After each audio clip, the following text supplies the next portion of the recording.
আমি একজন যুবক, আমার বয়স 18 বছর। আমি 5 ওয়াক্ত জামাতে সালাত আদায়ের চেষ্টা করি, কোরআন তেলাওয়াত করি, কিন্তু আমি পর্নোগ্রাফি ও হস্তমৈথুনে আসক্ত হয়ে গেছি। আল্লাহর কসম, আমি এই পাপ ত্যাগ করতে চাচ্ছি কিন্তু পারি না। পাপ করার পর আল্লাহর কাছে অনেক কান্নাকাটি করে ক্ষমা চাই, কিন্তু কিছুদিন পর আবারও পাপটি করে ফেলি। আল্লাহ, তুমি আমাকে মাফ করে দিও।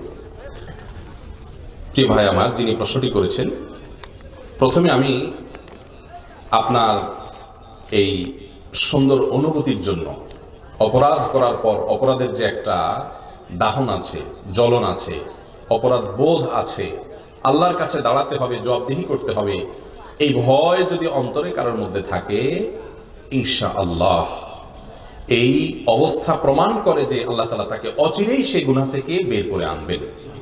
আল্লাহ তাকে বের হয়ে আসার তৌফিক অবশ্যই দিবেন।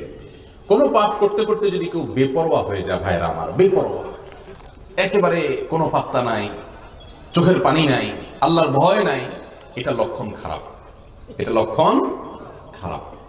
অপরাধ করার পর আপনার ভিতরে যে জ্বলন আছে, অস্থিরতা আছে, আল্লাহর ভয় আছে, প্রথমে আল্লাহর শুকর আদায় করুন যে আলহামদুলিল্লাহ আপনি বেপরোয়া নন। আপনাকে আল্লাহ রাব্বুল আলামিন তাইবিনদের কাতারে, যাদের তওবা আল্লাহ কবুল করবেন, তাদের কাতারে শামিল হওয়ার তৌফিক দান করুন, আমরা দোয়া করি। আর সেই সাথে আমরা আপনাকে কিছু পরামর্শ দিব। প্রথম কথা হলো যে, দেখুন ভাই, পর্নোগ্রাফি এবং হস্তমৈথুন এগুলো আজ মহামারীর আকার ধারণ করেছে। অনেক 5 ওয়াক্ত নামাজি, অনেক ভালো মানুষ, ভালো যুবক গোপনে গোপনে এই গুনাহগুলো করে যাচ্ছেন। তিনি বের হয়ে আসতে চাচ্ছেন কিন্তু পারছেন না। এর জন্য সহায়ক কয়েকটি পরামর্শ আমরা দিচ্ছি। প্রথম পরামর্শ হলো, আল্লাহ রাব্বুল আলামিন এই জাতীয় অপরাধ থেকে বের হওয়ার জন্য পলিসি বাতলাইছেন কোরআনে, ওয়ালা তাকরাবুজ জিনা, জিনার কাছেও যেও না। কেন আল্লাহ বলেছেন জিনার কাছেও যেও না? আল্লাহ লা তাজনুনা বলে লা তাকরাবুজ জিনা কেন বললেন? কারণ আল্লাহ জানেন যে জেনার মতো অপরাধ, হস্তমৈথুন এটা জেনা সংশ্লিষ্ট অপরাধ, তারপরে আপনার পর্নোগ্রাফি এটা জেনা সংশ্লিষ্ট অপরাধ। জেনার আইন আন নাজর, নবী সাল্লাল্লাহু আলাইহি ওয়াসাল্লাম বলেছেন সহিহ মুসলিম হাদিসে, চোখের জেনা হলো চোখ দিয়ে খারাপ জিনিস দেখা। এই অপরাধগুলো মানুষ যখন কাছাকাছি যায় তখন করে, আর যখন একটা ছোট অপরাধ করে তখন আস্তে আস্তে বড় অপরাধের দিকে সে অগ্রসর হয়ে যায়। এই জন্য জেনার কাছাকাছি গেলে জেনা না করে খুব কম মানুষ থাকতে পারে। এই জন্য আল্লাহ বলেছেন আগে থেকে জেনার থেকে কি থাকো, দূরে থাকো, লা তাকরাবু, জেনার কাছে যেও না। এই জন্য প্রথম পরামর্শ হলো, যারা বেঁচে থাকতে চান এটা থেকে দূরে সরতে হবে। দূরে সরা বলতে, দৃষ্টান্ত স্বরূপ, আপনার মোবাইলে এরকম কোন ছবি, ভিডিও, গান থাকলে সেগুলো সব গোষ্ঠী ধরে একসাথে ডিলিট করে দিবেন, ফরম্যাট করে ফেলবেন। এটার জন্য বুকে বল লাগবে, আবার ইমানি শক্তি লাগবে। যখন আল্লাহর ভয় আসবে, চোখের পানি আসবে, লজ্জিত হবেন অপরাধ করার পর, তখন ইমান তাজা হয়। নবী সাল্লাল্লাহু আলাইহি ওয়াসাল্লাম বলেছেন, লা ইয়াজনি জানি হিনা ইয়াজনি ওয়া হুয়া মুমিন। কেউ যখন জেনায় লিপ্ত হয়, এই যে পর্নোগ্রাফি দেখছেন, জেনা করছেন, এই যে আপনি হস্তমৈথুন করছেন, জেনা করছেন, কেউ যখন জেনায় লিপ্ত হয় তখন তার ইমানটা তার শরীর থেকে বিচ্ছিন্ন হয়ে যায়, আলাদা হয়ে যায়।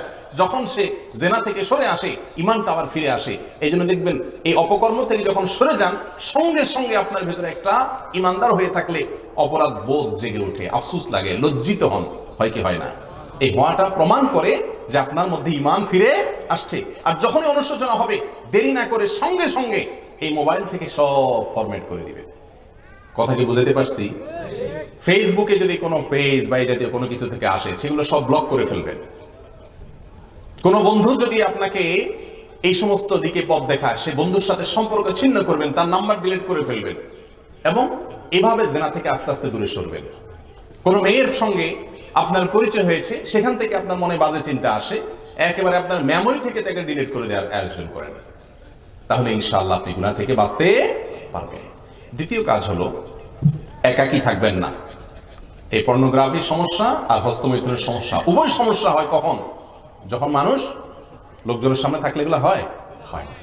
এই জন্য আপনি ম্যাচে থাকেন বা আপনার বাড়িতে থাকেন, যেখানে থাকেন, একাকী থাকবেন না। বিশেষ করে যুবকদেরকে বলছি, একাকী থাকবেন না, মানুষের মধ্যে থাকবেন। যখন রুম থেকে সবাই চলে যাচ্ছে, আপনি একা হয়ে যাচ্ছেন, আপনি মনে করবেন যে এখানে কোনো বিষাক্ত সাপ থাকলে যেরকম আপনি দৌড়াইতেন, সেরকম করে আপনি অস্থির হয়ে বের হয়ে পড়বেন। একাকী থাকবেন না। আপনি একা থাকলেই শয়তান আপনার মাথায় সে বাজে চিন্তা আনবে, লোকজনের মধ্যে ইনশাআল্লাহ সেটা সুযোগ সে পাবে না। নাম্বার 3, তাকওয়া দিয়ে নিজের অন্তরকে সাজানোর চেষ্টা করবেন, আল্লাহর ভয় অন্তরে জাগ্রত করবেন, কোরআন এবং হাদিসকে চর্চা করবেন, সেগুলোকে নিজের ভিতরে ধারণ করার চেষ্টা করবেন। বিশেষ করে গুনাহের যে শাস্তির কথা আছে সেগুলো বিশেষ করে পড়বেন, শুনবেন। আর নাম্বার 4, আল্লাহর নেককার বান্দাদের সাথে থাকবেন, ভালো বন্ধুদের সাথে থাকবেন যারা হারাম থেকে হাজার মাইল দূরে থাকে। ইয়া আইয়ুহাল্লাযীনা আমানু তাকুল্লাহ ওয়া কুনু মা'আস সাদিকিন, নেককারদের সাথে থাকবেন। আর নাম্বার 5, আল্লাহর কাছে একটু চোখের পানি ফেলে দোয়া করবেন, আল্লাহ আমাকে তৌফিক দান করো আমি যেন গুনাহ থেকে বের হয়ে আসতে পারি। আল্লাহ আমাদের সবাইকে তাকওয়ার জীবন ধারণ করার তৌফিক দান করুন।